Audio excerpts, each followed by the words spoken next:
അസ്സലാമു അലൈക്കും വറഹ്മത്തുള്ളാഹി വബറകാതുഹു. ബിസ്മില്ലാഹിർ റഹ്മാനിർ റഹീം. അൽഹംദുലില്ലാഹി റബ്ബിൽ ആലമീൻ. അസ്സലാത്തു വസ്സലാമു അലാ അഷ്റഫിൽ മഖ്ലൂഖീൻ. അമ്മാ ബഅദ്. പുതിയ കാലത്തെ ജീവിതത്തിൽ വർദ്ധിച്ചു വരുന്ന മാനസിക സമ്മർദ്ദങ്ങൾ, മാനസിക പ്രയാസങ്ങൾ ജീവിതത്തെ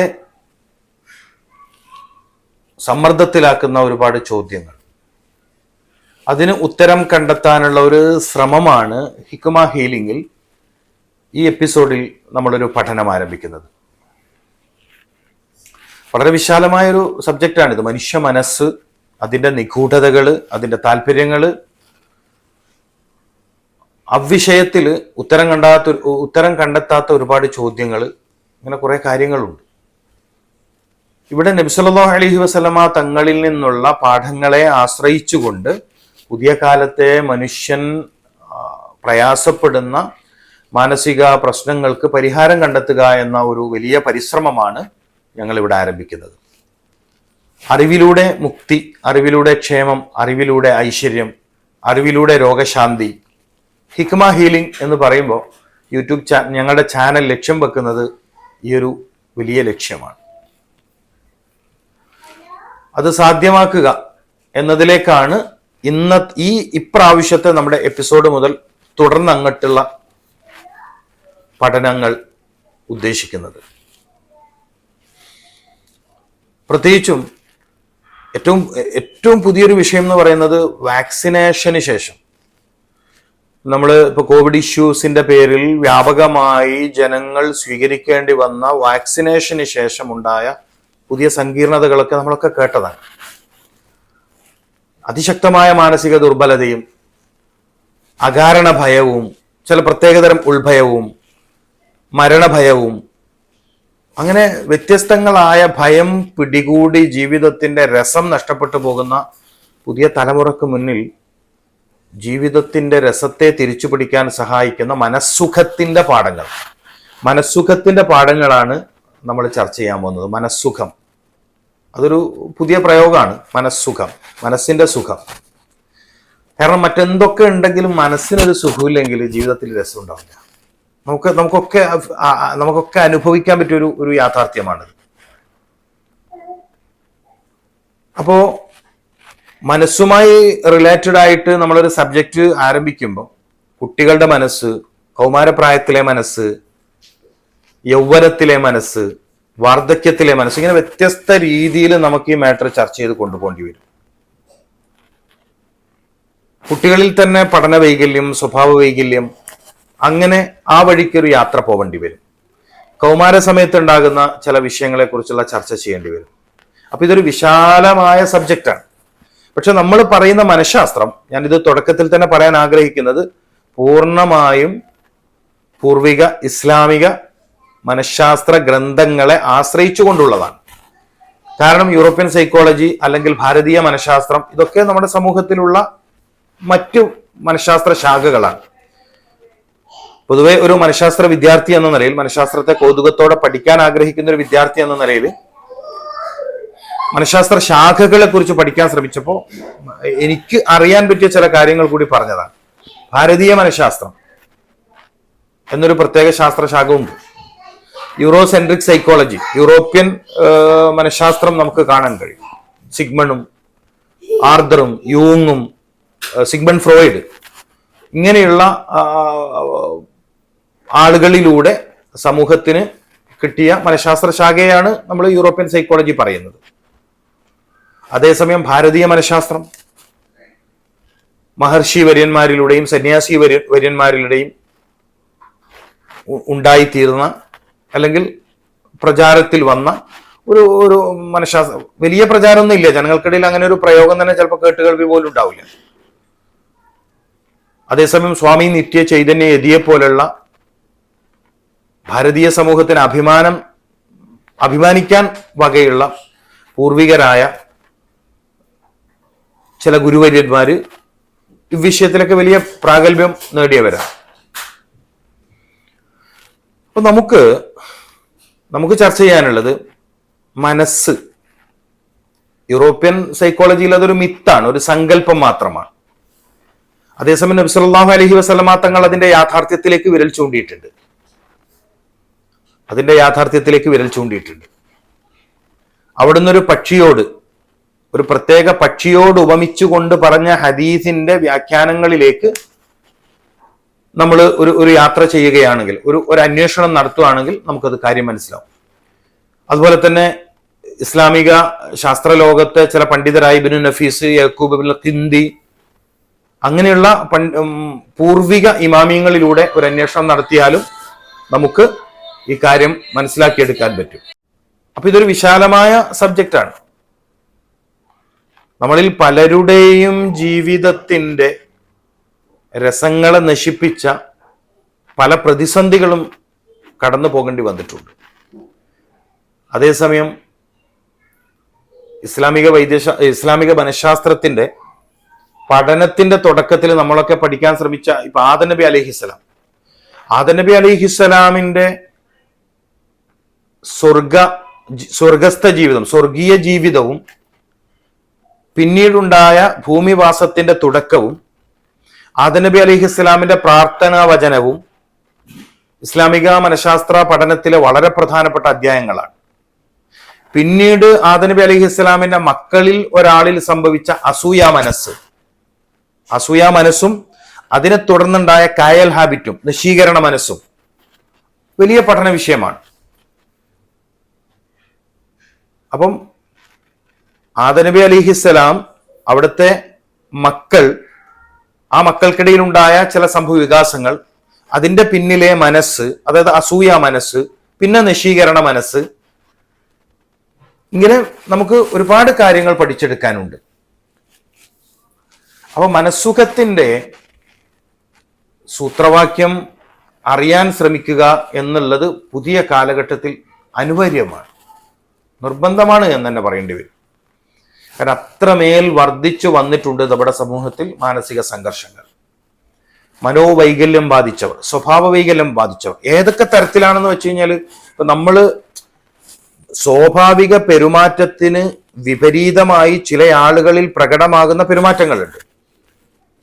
ഈ പെരുമാറ്റ വൈകല്യങ്ങളെ അതായത് സ്വാഭാവിക ജീവിതത്തിൽ ഒരാളിൽ പ്രകടമാവേണ്ട പെരുമാറ്റ രീതികളുണ്ട്. അതിൽ വരുന്ന വൈകല്യങ്ങളെ മനോരോഗമായി തന്നെ കാണാൻ നമുക്ക് കഴിയണം. ആ നിലയിൽ തന്നെ അവർ പരിചരിക്കപ്പെടണം, അതായത് ചികിത്സിക്കപ്പെടണം. ആ നിലയിൽ തന്നെ ചികിത്സിക്കപ്പെടണം. നമ്മളിപ്പോ സാധാരണ കടുത്ത ദുഃഖം, വിഷാദം, നിരാശ, ഇങ്ങനെയൊക്കെ സാധാരണ ചർച്ച ചെയ്യാറുണ്ട്. അതിനും അപ്പുറം വളരെ വ്യാപകമായി കാണുന്ന വ്യത്യസ്ത തരത്തിലുള്ള പെരുമാറ്റ ദൂഷ്യങ്ങൾ, പിന്നെ ഡ്രഗ് അഡിഷൻ, സ്ക്രീൻ അഡിഷൻ, അതായത് സ്ക്രീനുകൾക്ക് അഡിക്റ്റായി പോകുന്ന അവസ്ഥ, മയക്കുമരുന്നുകൾക്ക് അഡിക്റ്റായി പോകുന്ന അവസ്ഥ, ആണ് പെൺവേഷത്തിലേക്കും പെണ്ണ് ആൺവേഷത്തിലേക്കും കൺവേർട്ട് ആകുന്നതിലെ മാനസിക വൈകല്യം, സ്വന്തം ഇൻഡിവിജ്വാലിറ്റി കീപ്പ് ചെയ്യുന്നതിൽ എന്തോ ഒരു അസ്വസ്ഥത പ്രകടമാവുന്നുണ്ടല്ലോ. അപ്പൊ ഇത്തരം ആളുകളിലൊക്കെയുള്ള മനോവൈകല്യങ്ങളെ കണ്ടെത്താനും പഠിക്കാനും ശ്രമിക്കണം എന്നതുകൂടി ഞാൻ സന്ദർഭോചിതമായി ഉണർത്തുകയാണ്. കാരണം ഇതൊരു വലിയ സബ്ജക്റ്റാണ്. അപ്പൊ ഇതേ ഒരവസ്ഥ നമ്മൾ ഒരു 10-15 വർഷം മുന്നേ കാണാത്ത അത്രയും വ്യാപകമായിട്ട് ആളുകൾക്കിടയിൽ മനോവൈകല്യം കൂടുകയാണ്, പെരുമാറ്റ ദൂഷ്യങ്ങൾ കൂടുകയാണ്. മനോവൈകല്യങ്ങളും പെരുമാറ്റ ദൂഷ്യങ്ങളും ആളുകൾക്കിടയിൽ വളരെ വളരെ വർദ്ധിക്കുകയാണ്. മയക്കുമരുന്നിന്റെ ഒക്കെ സ്വാധീനം വളരെ വലുതാണ്, നിസ്സാരമല്ല. ആ മയക്കുമരുന്നിലേക്ക് എത്തുന്നതിന് മുമ്പ് കുഞ്ഞുനാളിൽ കുടിച്ച ചില മെഡിസിനുകൾ കുട്ടികളിൽ ഉണ്ടാക്കിയ എഫക്റ്റും, ആ മെഡിസിൻ ബ്ലഡിൽ ഉണ്ടാക്കിയ സ്വാധീനം പിന്നീട് മയക്കുമരുന്നിലേക്കുള്ള ടെൻഡൻസിയും പഠന വിധേയമാക്കേണ്ട കാര്യമാണ്. അപ്പം സ്വഭാവ വൈകല്യം, പെരുമാറ്റ വൈകല്യം, മനോവൈകല്യം എന്നത് വളരെ ഗൗരവത്തിലെടുക്കുകയും അതിന് കൃത്യമായൊരു പ്ലാനിങ്ങോടുകൂടി ഒരു സമൂഹം ഒന്നടങ്കം തയ്യാറാവുകയും ചെയ്തിട്ടില്ലെങ്കിൽ വളരെ വ്യാപകമായി നമ്മൾ ചില ദുരന്തങ്ങൾ കാണേണ്ടി വരും. വളരെ വ്യാപകമായി ചില ദുരന്തങ്ങൾ നമ്മൾ കാണേണ്ടി വരും. അതിന്റെ തൊട്ട് മുമ്പിലാണ് നമ്മൾ നിൽക്കുന്നത്. ആ ഒരു ദുരന്തത്തിന്റെ തൊട്ട് മുഖത്താണ് നമ്മളിപ്പോൾ നിൽക്കുന്നത്. അത്രമേൽ അപകടങ്ങൾ നമുക്ക് മണക്കുന്നുണ്ട്, അത്ര വലിയ അപകടങ്ങൾ മണക്കുന്നുണ്ട്. അപ്പം പരിശുദ്ധ ഖുർആനിലെ ഒരു പ്രത്യേക വചനം റബ്ബന ളലംന അൻഫുസന വഇല്ലം തഗ്ഫിർ ലനാ വതർഹംന ലനകൂനന്ന മിനൽ ഖാസിരീൻ. ഇത് അബുൽ ബഷർ ആദം നബി അലൈഹിസ്സലാമാണ് പ്രാർത്ഥനാ രൂപത്തിൽ നിർവഹിച്ചത്. ഞങ്ങളുടെ രക്ഷിതാവേ, ഞങ്ങൾ ഞങ്ങളുടെ മനസ്സുകളോട് അഥവാ ശരീരങ്ങളോട് ഞങ്ങൾ ളുൽമ പ്രവർത്തിച്ചിട്ടുണ്ട്. ഇതൊരു ഖേദപ്രകടനമാണ്. ഒരു പ്രവൃത്തി ചെയ്യരുത് എന്ന് കൽപ്പിക്കപ്പെട്ടതിന് പിറകെ അത് ചെയ്തത് കാരണം ഉണ്ടായ ചില പ്രയാസങ്ങൾക്ക് നടുവിൽ നിന്നുകൊണ്ട് മനസ്സിൽ പ്രകടിപ്പിക്കുന്ന ഖേദം, ഞങ്ങളുടെ ശരീരങ്ങളോട് ദുൽമ ചെയ്തിട്ടുണ്ട് എന്ന് പറയുന്ന ആദം നബി അലൈഹി ഇസ്ലാമിന്റെ മനസ്സ്. ഈ മനസ്സിനെയാണ് ഇസ്ലാമിക മനഃശാസ്ത്ര വിദ്യാർത്ഥികൾ ആദ്യം അന്വേഷിക്കുന്നത്. എന്നിട്ട് പാപമോചനത്തെ തേടുന്ന മനസ്സ്, ഇല്ലം തഗ്ഫിർ ലനാ. അപ്പൊ മനസ്സിനെ കുറിച്ചുള്ള പഠനം ആദം നബി അലൈഹി ഇസ്ലാം മുതൽ തന്നെ ആരംഭിക്കുന്നു എന്നർത്ഥം. അവിടുന്ന് തുടങ്ങുന്നു എന്നാണ് അതിന്റെ അർത്ഥം. അപ്പൊ ഇവിടെ നമുക്ക് എങ്ങനെയൊക്കെയുള്ള ഇടപെടലുകളാണ് വേണ്ടത്? അത് ഓരോന്നും വളരെ വ്യത്യസ്തമായിരിക്കും. ഇപ്പോ നമ്മൾ സാധാരണ പ്രസവിച്ച ഉടനെയുള്ള സ്ത്രീകൾ അവർ പഠിക്കേണ്ട കുറേ കാര്യങ്ങൾ സാധാരണ പറഞ്ഞു കൊടുക്കാറുണ്ട്. എന്തുകൊണ്ട്? മനുഷ്യ മനസ്സിന്റെ വളർച്ചാഘട്ടമാണ് ജന്മത്തിന്റെ തുടക്കം മുതൽ, പ്രത്യേകിച്ചും ആദ്യത്തെ 3 വയസ്സ്. മനുഷ്യ മനസ്സിന്റെ വളർച്ചാ വികാസ ഘട്ടങ്ങളിൽ വളരെ പ്രധാനപ്പെട്ട ഒരു സമയമാണേത്. ജനിച്ച മുതൽ ആദ്യത്തെ 3 വയസ്സ് വരെ തൻ്റെ ഭാവി തീരുമാനിക്കപ്പെടും.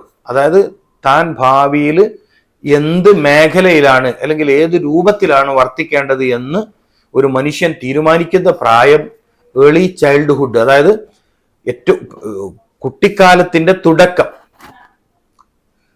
ആ കുഞ്ഞു നാളിൽ തന്നെ അത് മാതാവിന്റെ മനസ്സുകളിൽ വരുന്ന ചിന്തകളും വ്യവഹാരങ്ങളും കുഞ്ഞിനെ സ്വാധീനിക്കുന്നു. മുലയൂട്ടുന്ന നേരത്തും തൻ്റെ മാറോട് ചേർത്ത് നിൽക്കുന്ന സമയത്തും തൻ്റെ മടിത്തട്ടിലിരിക്കുന്ന സമയത്തും ഒന്നാലോചിച്ച് നോക്കൂ. അപ്പം പ്രസവിച്ച സ്ത്രീയുടെ, പ്രത്യേകിച്ച് ഇന്നിപ്പോൾ ഇത് പറയുമ്പം ഒരുപാട് സ്ത്രീകളിൽ പുതിയ കാലത്തുള്ള ഒരു പ്രശ്നമാണ് പ്രസവാനന്തര മാനസിക സമ്മർദ്ദം, പോസ്റ്റ്മോർട്ടം. വളരെ വ്യാപകമാണ്. എത്ര ആത്മഹത്യ നടന്നു, എത്രയോ ആത്മഹത്യ അതിന് പിറകിൽ നടന്നിട്ടുണ്ട്.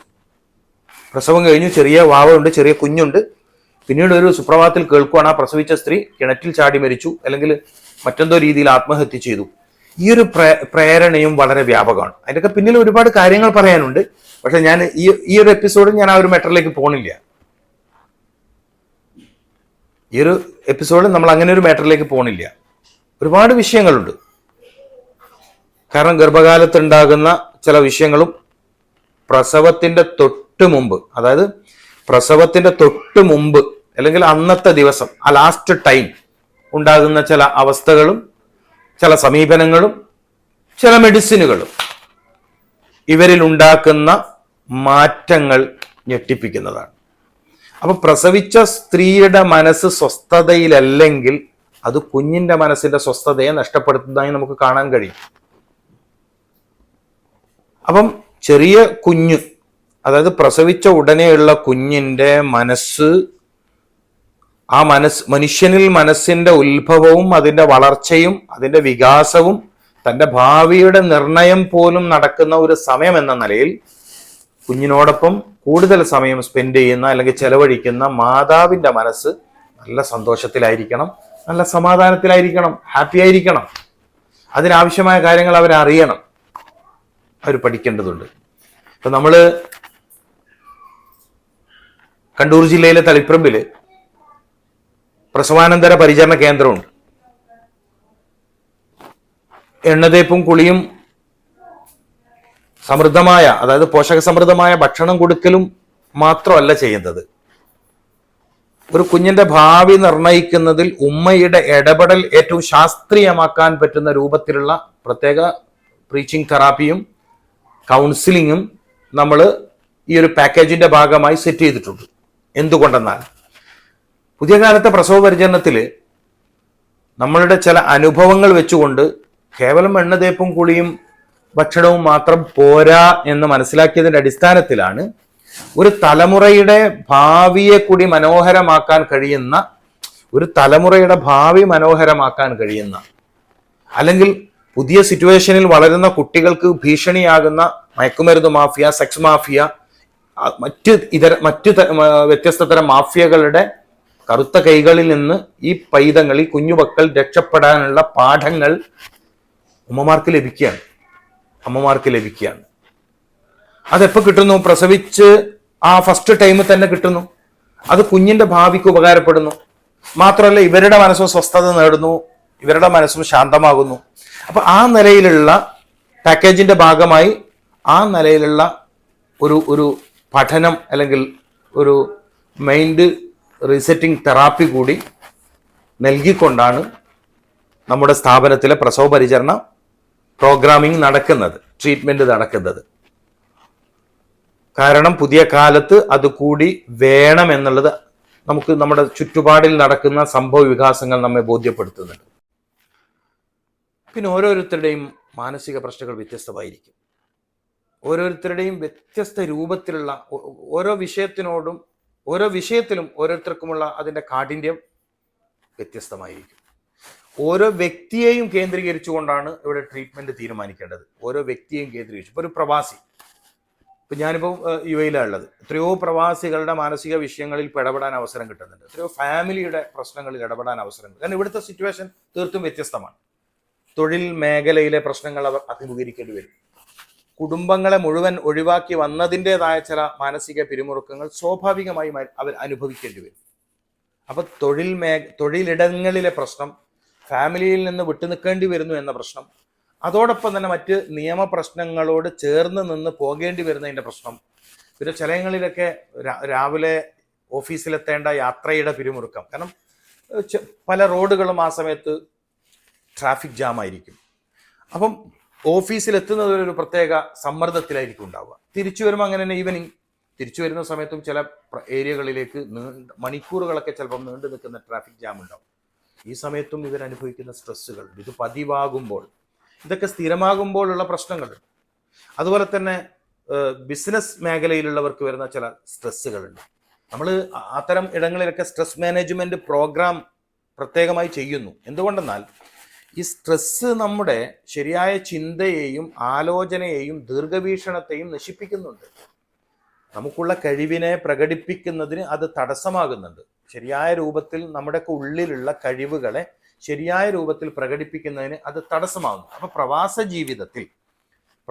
ജീവിതത്തിൽ പ്രത്യേകിച്ചും ഉണ്ടാകുന്ന മാനസിക സമ്മർദ്ദങ്ങൾ, മാനസിക പിരിമുറുക്കങ്ങൾ, തൊഴിൽ ഇടങ്ങളിലെ പ്രശ്നങ്ങൾ, മറ്റു പ്രശ്നങ്ങൾ, പിന്നെ സാമ്പത്തിക പ്രശ്നങ്ങളും. കാരണം വലിയ ടാസ്കുമായിട്ടാണ് പലരും വരിക. വലിയ ബാധ്യതയുടെ പട്ടികയുമായിട്ടാണ് പലപ്പോഴും പ്രവാസ ജീവിതത്തിൽ നമ്മുടെ സഹോദരങ്ങൾ ജീവിക്കുന്നത്. സഹോദരിമാരുണ്ട്, കുടുംബത്തിന്റെ ഭാരം അപ്പാടെ ഏറ്റെടുത്ത് വന്ന് തൊഴിൽ ചെയ്യുന്ന എത്രയോ സഹോദരിമാരുണ്ട്. ഞാൻ പറഞ്ഞു വരുന്നത്, അവർക്കൊക്കെ തീർച്ചയായും നല്ല പരിഹാരങ്ങൾ പറ്റാവുന്നതും നേരിട്ട് വന്ന് കണ്ട് പരിഹാരം തേടുന്നതാണ് നല്ലത്. ഒരു നിലയിലും പറ്റാത്ത ആളുകളാണെങ്കിൽ നമ്മളിപ്പോൾ ഇന്നിപ്പോൾ ഓൺലൈൻ പിന്നെ കൗൺസിലിങ്ങിനും ഓൺലൈൻ കൺസൾട്ടിങ്ങിനൊക്കെ അവസരം ഒരുക്കിയിട്ടുണ്ട്. അപ്പോൾ എൻ്റെ വാട്സപ്പ് നമ്പറിൽ ആദ്യം മെസ്സേജ് ചെയ്യുക. 7025401429 എൻ്റെ വാട്സപ്പ് നമ്പറാണ്. ഫസ്റ്റ് ടൈം നിങ്ങൾ എൻ്റെ വാട്സപ്പിലേക്ക് മെസ്സേജ് ചെയ്യുന്നു, ചെറിയ രൂപത്തിൽ നിങ്ങളുടെ മാറ്റർ പറയുന്നു. സെക്കൻഡ് ടൈം ട്രീറ്റ്മെൻറ്റ് പ്ലാൻ ചെയ്ത് നിങ്ങളെ അറിയിക്കുന്നു. ഒരു മൂന്നാമത്തെ ഘട്ടത്തെ മെസ്സേജ് വരുമ്പോഴത്തേക്കും നിങ്ങളിൽ നല്ല ആശ്വാസമുള്ള ഒരു മാനസികാവസ്ഥ സൃഷ്ടിക്കപ്പെടുകയാണ്. അപ്പം മനസ്സിന്റെ പ്രശ്നങ്ങൾ ഓരോരുത്തരും വ്യത്യസ്തമാണ്. ഇപ്പം ഞാൻ ഏറ്റവും പ്രയാസപ്പെടുന്ന ഒരു വിഭാഗത്തെ കണ്ടത് കുഞ്ഞുങ്ങളില്ലാത്ത ദമ്പതിമാരാണ്. ലോകത്ത് എനിക്ക് തോന്നുന്നു ഏറ്റവും വലിയ മാനസിക പ്രയാസവും മാനസിക പീഡനവും അനുഭവിക്കുന്നവർ അവരായിരിക്കും. ഇതേ വിഷയത്തിൽ പറയേണ്ട ഒരു പാർട്ട് അതാണ്, മാനസിക പ്രയാസവും മാനസിക പീഡനവും. അതായത് കുഞ്ഞായിട്ടില്ല എന്ന പ്രയാസം ഓൾറെഡി അവർക്കുണ്ട്. ഒരു കുഞ്ഞിക്കാല് കാണാനുള്ള ആഗ്രഹം നടക്കാത്തതിൻ്റെ പ്രയാസം അവർക്കുണ്ട്. ആ കൂട്ടത്തിൽ ഏറ്റവും അടുത്ത ബന്ധുമിത്രാദികളിൽ നിന്ന് കേൾക്കേണ്ടി വരുന്ന കുത്തുവാക്കുകൾ, കുത്തുവാക്കുകൾ എത്ര വലുതായിരിക്കും. കുഞ്ഞായിട്ടുണ്ടെങ്കിൽ ഇയാൾ കുഞ്ഞിനെ എടുത്തിട്ടേ വരത്തുള്ളൂ, എന്നാലും ഇനിയും കുഞ്ഞായിട്ടില്ലേ എന്ന് ചോദിക്കുമ്പം ആ മുറിവേറ്റ മനസ്സിനേൽക്കുന്ന വീണ്ടുമുള്ള മുറിവ് നമ്മൾ ആരും ചിന്തിക്കാറില്ല. അപ്പൊ എനിക്ക് തോന്നുന്നത് ഇപ്പൊ ഈ മേഖലയിലും എത്രയോ ദമ്പതിമാർക്ക് ഈ കൗൺസിലിങ്ങിന് ശേഷം തന്നെ അവരുടെ ഒരുപാട് പ്രശ്നങ്ങൾ പരിഹരിക്കപ്പെട്ടിട്ടുണ്ട്. ചില ആളുകൾ ഇപ്പൊ കുഞ്ഞ് ആവുന്നതിന് തടസ്സം അവരുടെ മാനസിക പിരിമുറുക്കായിരിക്കും. ആദ്യത്തെ 2 വർഷം അവർ ട്രൈ ചെയ്തു നോക്കിയപ്പോൾ പിന്നെ നടക്കാതെ വന്നപ്പോൾ വലിയ കംപ്ലൈന്റ് ഡോക്ടർ പറയുന്നു. ഡോക്ടറുടെ കൺസൾട്ടിംഗ് റൂമിലെ സംസാരം കേട്ടപ്പോൾ ഫുള്ളി അപ്സെറ്റ് ആവും. അങ്ങനെ ഉണ്ടല്ലോ, ഭാവി അറുത്ത് മുറിക്കണ വാക്കൊക്കെ പറയുന്ന ആളുകളുണ്ട്. നിങ്ങൾക്ക് ഇനി കുഞ്ഞുങ്ങളാവാൻ ചാൻസേ ഇല്ല. ഇയാൾ പഠിച്ച മെഡിക്കൽ സിസ്റ്റത്തിൽ ചാൻസ് ഉണ്ടാവില്ല ആയിരിക്കാം. ചിലപ്പോൾ അസോസ്പെർമിയ പോലത്തെ വളരെ വലിയ വിഷയമാണെങ്കിൽ ഇയാൾ പറയാം നോ ചാൻസ്, നിങ്ങൾ മറ്റു വഴികൾ നോക്കിക്കോളൂ.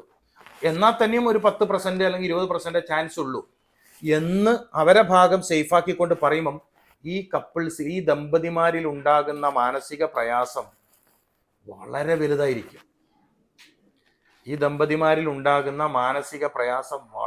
വലുതായിരിക്കും.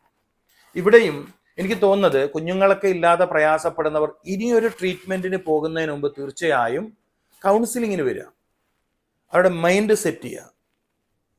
അതോടുകൂടി തന്നെ ഒരു 70% പ്രശ്നങ്ങളും നിങ്ങളുടെ ശരീരത്തിൽ നേരെയായി വരും. നമ്മൾ അറിയേണ്ട ഒരു കാര്യമാണ്, മനസ്സ് സമ്മർദ്ദത്തിലാവുമ്പം ശരീരത്തിൻ്റെ അവയവങ്ങൾക്ക് അതിൻ്റെ ശരിയായ ധർമ്മം നിർവഹിക്കാൻ കഴിയില്ല.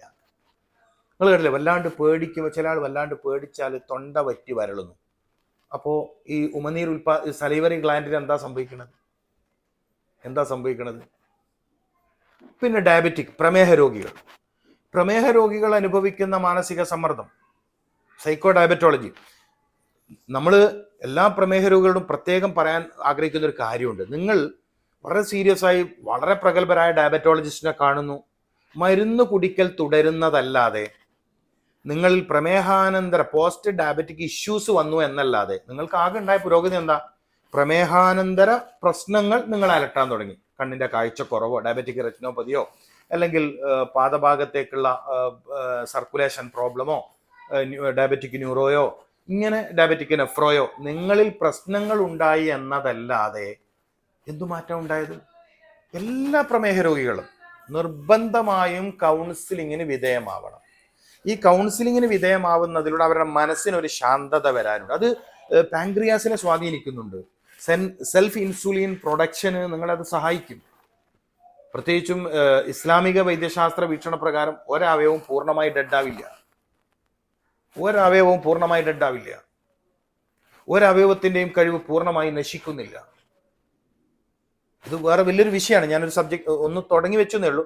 ഒരവയവും പരിപൂർണമായി നാശത്തിലേക്ക് പോണില്ല എന്ന് വരുമ്പോൾ ഇൻസുലിൻ ഡിപ്പെൻഡഡ് ആയ ആളുകൾക്ക് പോലും without any type of medicine ഇല്ലാതെ ഒരു നോർമൽ ജീവിതത്തിന് സഹായകമാവുന്ന ലൈഫ് സ്റ്റൈൽ ഈ കൗൺസിലിങ്ങിനുള്ള അവർക്ക് ലഭിക്കും.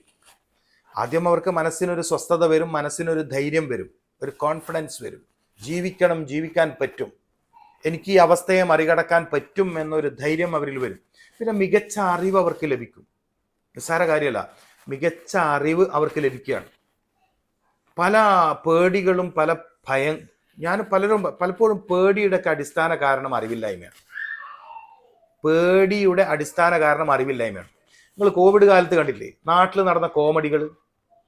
എന്തൊരു രസം! ഞാൻ പലപ്പോഴും ഓർമ്മിച്ചിട്ടുണ്ട്. രാത്രി അല്ലാതെ ആംബുലൻസ് വരില്ല. നിങ്ങൾ ആലോചിച്ചിട്ടുണ്ടോ?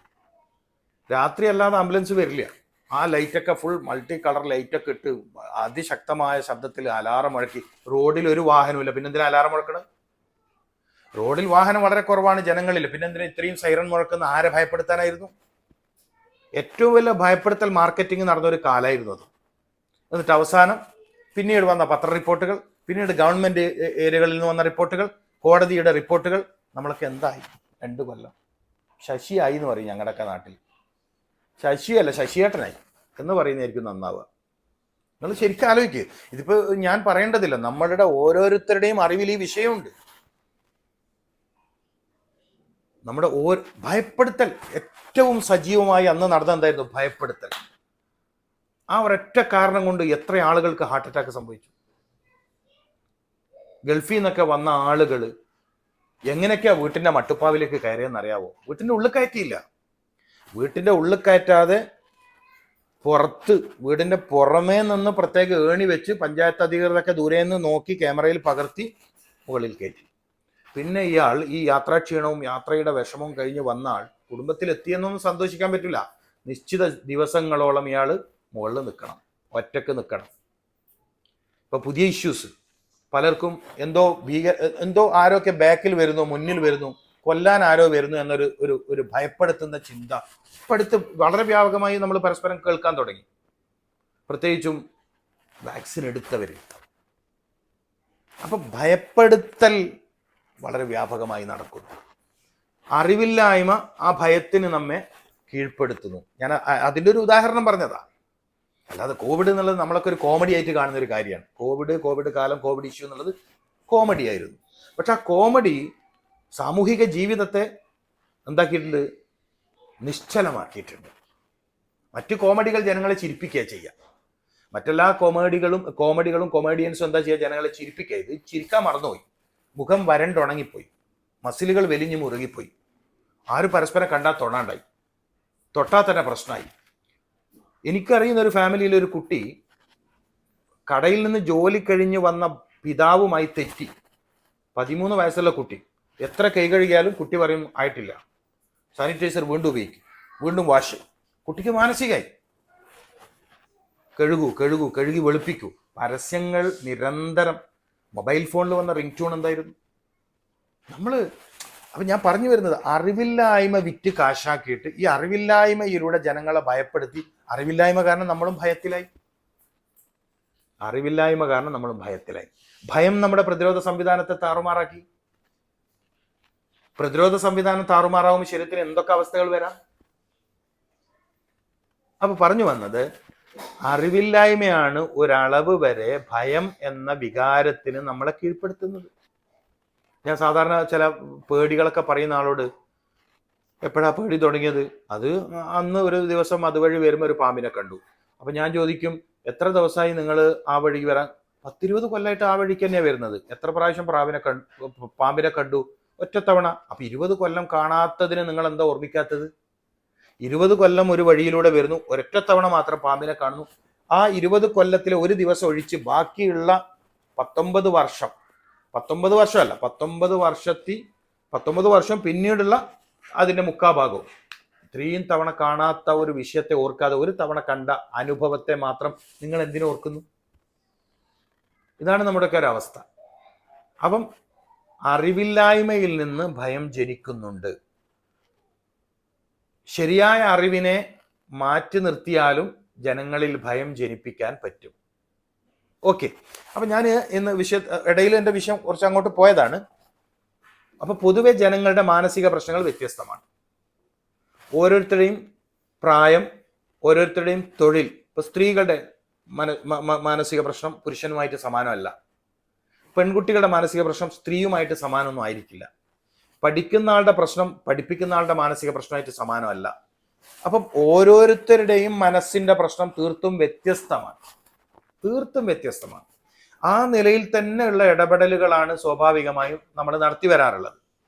ഇപ്പോൾ ഒരു എന്തെങ്കിലും രൂപത്തിലുള്ള മാനസിക സമ്മർദ്ദമോ ഭയമോ പേടിയോ നിരാശയോ ദുഃഖമോ പരാജയ ഭീതിയോ ഒക്കെ വന്ന് പറയുന്ന ഒരാളെ നമ്മൾ അനലൈസ് ചെയ്യുന്നത് ആ രീതിയിലാണ്. ഒരു ക്ലയന്റ് വന്നിരുന്നാൽ നമ്മൾ അവരുടെ അടുത്ത് സംസാരിച്ച് ആദ്യം അവരെ പഠിക്കും.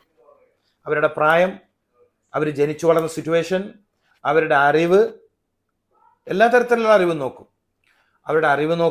അവരുടെ ബാക്ക്ഗ്രൗണ്ട് നോക്കും. അങ്ങനെ എല്ലാ രൂപത്തിലും പഠിച്ചു മനസ്സിലാക്കി അവരുടെ പ്രശ്നത്തിന്റെ കൃത്യമായ കാരണം കണ്ടെത്തി ആ കാരണത്തെ എങ്ങനെ ഇല്ലായ്മ ചെയ്യാം എന്നതിന് കൃത്യമായ അറിവ് നൽകുന്ന കൗൺസിലിംഗ് ആണ് പ്ലാൻ ചെയ്യുന്നത്. അപ്പൊ സ്വാഭാവികമായും അവർക്ക് സമാധാനത്തിലേക്ക് തിരിച്ചു വരാൻ പറ്റും, സന്തോഷത്തിലേക്ക് തിരിച്ചു വരാൻ പറ്റും. അപ്പൊ മനസ്സിന്റെ പ്രശ്നങ്ങൾ, അതിന്റെ പരിഹാരങ്ങൾ, ഇത് നമ്മൾ മനസ്സിലാക്കിയെടുക്കണം. പലരും പിന്നെ ഞാൻ ഈ വിഷയത്തോട് ചേർത്ത് പലരുടെയും ഒരു കാര്യം എന്ന് പറയുന്നത്, ആദ്യം വിഷയത്തെ നിസ്സാരമാക്കും. സാരമില്ല, ക്ലിയർ ആവും. ആ തുടക്കത്തിൽ തന്നെ ഒരു പ്രഗത്ഭനായ ഒരു മനഃശാസ്ത്രജ്ഞനെ കണ്ട് സംസാരിച്ച് വിഷയത്തിന്റെ പരിഹാരത്തിലേക്ക് എത്തിയിരുന്നെങ്കിൽ പലരുടെയും പ്രശ്നങ്ങൾ മാഡ്നസിലേക്ക് എത്തൂലായിരുന്നു, ഭ്രാന്തമായ അവസ്ഥയിലേക്ക് എത്തൂലായിരുന്നു. അതായത് മനസ്സിന്റെ പ്രശ്നങ്ങൾ തുടങ്ങുന്നത് പ്രോബ്ലംസ് എന്ന രൂപത്തിലാണ്. എന്തെങ്കിലുമൊക്കെ ഒരു ഇഷ്യൂ, അത് പിന്നെ ഇൽനെസ് ആയി മാറുന്നു. ഇൽനെസ് രോഗമായി മാറുന്ന പിന്നീടാണ്.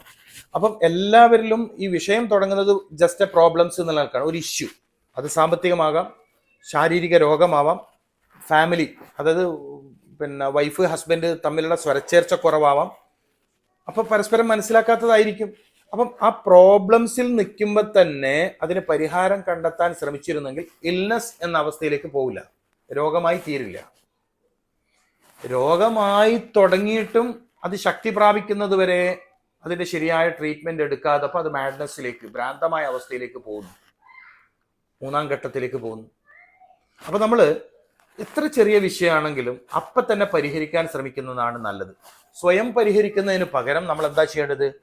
ഈ പ്രശ്നം പറയാൻ പറ്റുന്ന ആരാണ് ഉള്ളത് എന്ന് കണ്ടെത്തി അത്തരം ആളുകളോട് ഷെയർ ചെയ്യുന്നതാണ് നല്ലത്. ഇത് നമ്മൾ പ്രത്യേകം മനസ്സിലാക്കേണ്ട കാര്യമാണ്.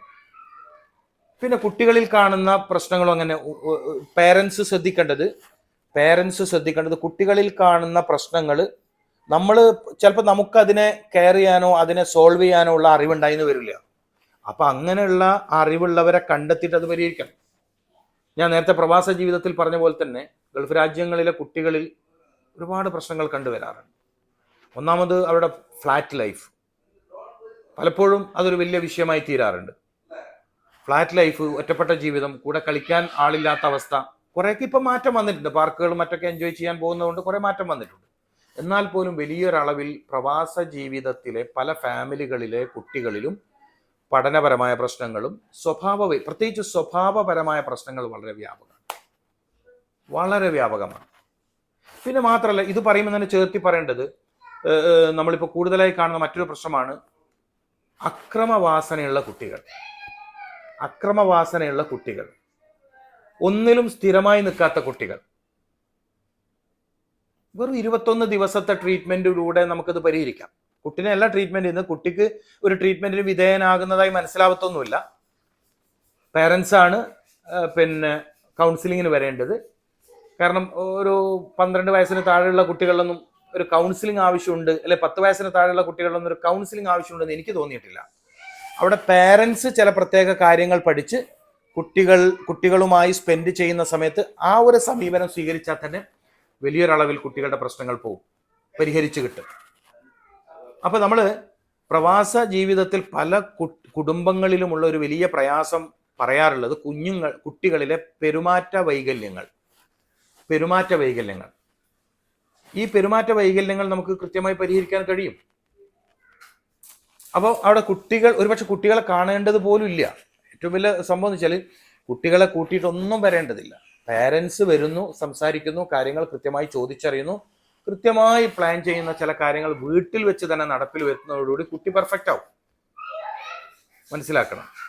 അപ്പൊ ഈ രൂപത്തിലും അപ്പൊ കുട്ടി അതുപോലെ തന്നെ ഉപ്പ പ്രവാസ ജീവിതം നയിക്കുന്നു, ഉമ്മയും കുഞ്ഞുങ്ങളും നാട്ടിലാണ്, അവിടെയുള്ള പ്രശ്നങ്ങൾ വേറെയാണ്. അപ്പൊ ഓരോരുത്തരുടെയും പ്രശ്നങ്ങൾ വേറെയാണ്, ഓരോ സ്ഥലങ്ങളിലെയും പ്രശ്നങ്ങൾ വേറെയാണ്.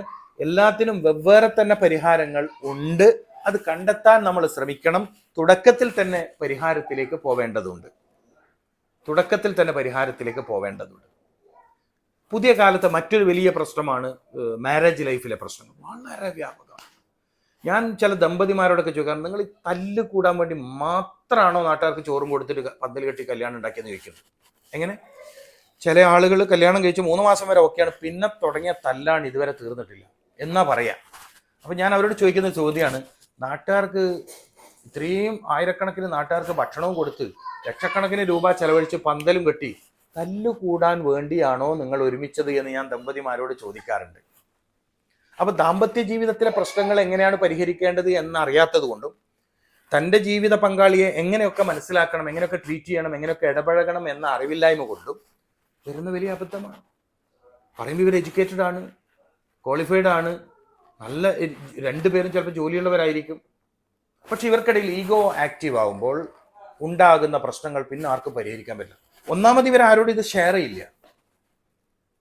പ്രശ്നത്തിന്റെ തുടക്കത്തിൽ തന്നെ ഇത് ആരോടെങ്കിലൊക്കെ ഒന്ന് ഷെയർ ചെയ്യണ്ടേ? ഷെയർ ചെയ്യില്ല. ഷെയർ ചെയ്യാതെ അത് വളർന്ന് വലുതായി പൊട്ടിത്തെറിയായി മാനസികമായി അകൽച്ച വന്നു. ശാരീരികമായി എടുത്തുണ്ട്, പക്ഷെ മാനസികമായി വലിയ അകൽച്ച വന്നു. ചൈന മതിലിനേക്കാൾ വലിയ മതിൽ അവർക്കിടയിൽ, ആരും കാണാത്ത മതിലുണ്ടല്ലോ.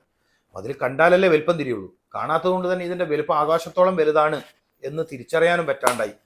അവസാനം എല്ലാ കോംപ്രമൈസ് ചർച്ചകളും അസ്ഥാനത്താവുന്ന അവസ്ഥയിലേക്ക് എത്തും. അതിനൊക്കൊന്നും പോകേണ്ടതില്ല. പ്രശ്നങ്ങളെല്ലാം തുടങ്ങുന്നതിന് മുമ്പ് തന്നെ പറ്റുമെങ്കിൽ ആഫ്റ്റർ മാരേജ് പുതിയ കപ്പിൾസ് ശ്രദ്ധിക്കേണ്ടത് പോസ്റ്റ് മാരിറ്റൽ കൗൺസിലിങ്ങിൽ പങ്കെടുക്കണം. അതായത് വിവാഹ ജീവിതത്തെക്കുറിച്ച് മനസ്സിലാക്കി തരാൻ കഴിവുള്ള ആളുകളുടെ മുന്നിൽ ഇരുന്ന് പരസ്പര കടമകളും ബാധ്യതകളും മനസ്സിലാക്കുന്ന അറിവിന്റെ വഴി നമ്മൾ തിരഞ്ഞെടുക്കണം. കാരണം ഒരുപാട് കാലത്തേക്ക് ഒന്നിച്ച് ജീവിക്കാൻ വേണ്ടി തീരുമാനമെടുത്തവരാണ് ദമ്പതിമാർ എന്ന് പറയുന്നത്. ഒരു ജോലി സ്ഥലത്തെ ജീവിതം താൽക്കാലികമാണ്, ഇല്ലേ? തൊഴിൽ സ്ഥലത്തെ താമസം താൽക്കാലികമായിരിക്കും. വാടക വീട്ടിലെ താമസവും മിക്കവാറും താൽക്കാലികമായിരിക്കും. അതേസമയം നമ്മൾ മാരേജ് ലൈഫിലെ താമസം താൽക്കാലികമല്ല, ലൈഫ് ലോങ്, മരണം വരെ ഒന്നിച്ച് ജീവിക്കാൻ തീരുമാനിച്ചവർ, അല്ലേ? പല കാരണങ്ങളിലൂടെ ഒന്നിച്ചവർ. ആദ്യത്തെ കാഴ്ചയിൽ തന്നെ ഇഷ്ടപ്പെട്ടു, സ്വന്തമാക്കണമെന്ന് കരുതി, സ്വന്തമാക്കി, പിന്നെ തല്ലുകൂടി. എന്ത് ഏർപ്പാടാണ്! അപ്പം ദാമ്പത്യ ജീവിതത്തിലെ പ്രശ്നങ്ങൾ വേറെയാണ്. പിന്നെ തൊഴിലിടങ്ങളിൽ നിന്ന് വരുന്ന പ്രശ്നങ്ങളെ അഭിമുഖീകരിക്കാൻ പറ്റാത്തതിന്റെ പേരിൽ കടുത്ത മാനസിക സമ്മർദ്ദത്തിൽ അകപ്പെടുകയും ആത്മഹത്യ പോലും ചെയ്ത എത്രയോ ആളുകളെ നമുക്ക് കാണാൻ പറ്റും. അപ്പൊ അവർക്കും പറ്റിയ പ്രശ്നം എന്തായിരുന്നു? തുടക്കത്തിൽ തന്നെ അവർക്ക് പറ്റിയ പ്രശ്നം എന്താ? ഒരു തൊഴിൽ സ്ഥാപനത്തിൽ, ഓഫീസിലോ സ്കൂളിലോ കമ്പനിയിലോ ഫാക്ടറിയിലോ എത്തുന്നു, ശരി. അവിടെ നമുക്ക് ഉൾക്കൊള്ളാൻ പറ്റാത്ത ഒരു സാഹചര്യം ഉണ്ടാകുമ്പോൾ, ഇങ്ങനെയാണ് എൻ്റെ സിറ്റുവേഷൻ, ഞാൻ എന്ത് സമീപനമാണ് സ്വീകരിക്കേണ്ടത് എന്ന് ചോദിച്ചറിഞ്ഞ് ഒരു അല്പസമയം മാറ്റി വെച്ചിരുന്നെങ്കിൽ നമ്മൾ എപ്പോഴോ രക്ഷപ്പെട്ടിട്ടുണ്ടാവുമായിരുന്നു. അപ്പൊ തൊഴിലിടങ്ങളുമായി റിലേറ്റഡ് ആയ പ്രശ്നങ്ങൾ. പിന്നെ കലാലയത്തിലെ പ്രശ്നങ്ങളുണ്ട്. അത് വളരെ ചെറിയ ക്ലാസ് റൂം മുതൽ PG അല്ലെങ്കിൽ അതിന് മുകളിലോട്ട് ഉള്ളവർക്ക് വരെ അനുഭവിക്കേണ്ടി വരുന്ന കലാലയത്തിലെ പ്രശ്നങ്ങളുണ്ട്. അപ്പൊ സ്ട്രെസ് മാനേജ്മെന്റ്, തർക്കങ്ങൾ പരിഹരിക്കൽ, പ്രശ്നങ്ങൾ പരിഹരിക്കൽ, ഈ കാര്യം വളരെ മനുഷ്യ ജീവിതത്തിന്റെ വലിയൊരു പാർട്ടാണ്. പക്ഷെ തീരെ ആരും ഉൾക്കൊള്ളാത്തൊരു ഭാഗമാണിത്. അപ്പൊ രോഗികൾ ഒരു ഭാഗത്ത്, ജീവിതത്തിലെ പ്രശ്നങ്ങൾ മറ്റൊരു ഭാഗത്ത്. ഇപ്പൊ രോഗികളുടെ മാനസികാവസ്ഥ, ഞാൻ ഇന്നിപ്പോ ഒരു ഓൺലൈൻ കൺസൾട്ടിങ്ങിനിടയിൽ ഒരു സഹോദരനെ പരിചയപ്പെട്ടു.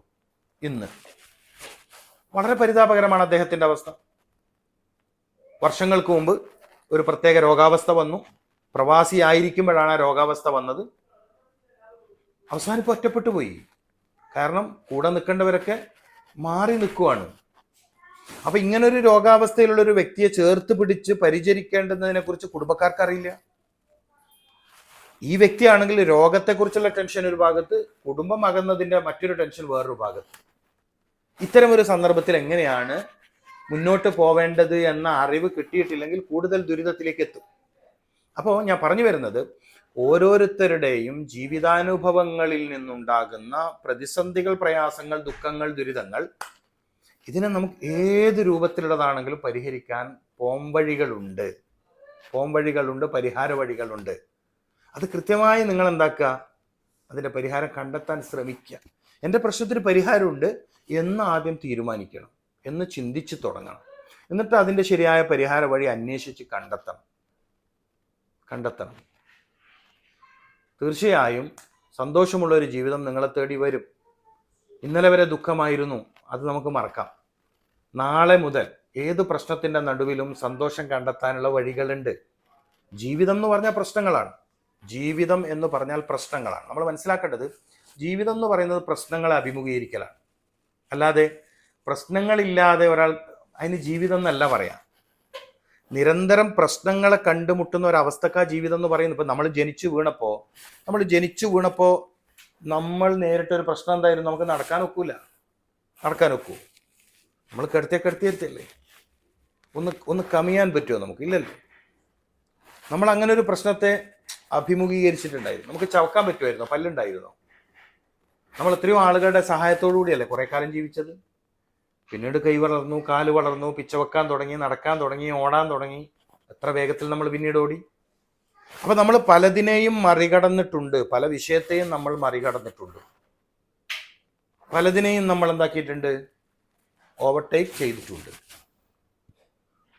നിലവിൽ നമ്മൾ അഭിമുഖീകരിക്കുന്ന പ്രശ്നങ്ങളെയും നമുക്ക് ഫേസ് ചെയ്യാൻ പറ്റും, ധീരമായി നേരിടാൻ പറ്റും, അതിൽ നിന്ന് രക്ഷപ്പെടാൻ പറ്റും. അത് രോഗത്തോട് റിലേറ്റഡ് ആണെങ്കിലും, ബിസിനസ്സിനോട് റിലേറ്റഡ് ആണെങ്കിലും, പൊളിറ്റിക്സിനോട് റിലേറ്റഡ് ആണെങ്കിലും, വിദ്യാഭ്യാസത്തിനോട് റിലേറ്റഡ് ആണെങ്കിലും, ഏത് ടൈപ്പ് ഉള്ളതാണെങ്കിലും, ഏത് ഏരിയയിൽ നിന്നുള്ളതാണെങ്കിലും, എല്ലാ തരം പ്രശ്നങ്ങളെയും അതിജയിക്കാനുള്ള ജീവിത വിജയത്തിൻ്റെ വഴികൾ തീർച്ചയായും അറിയാനുണ്ട്, പഠിക്കാനുണ്ട്.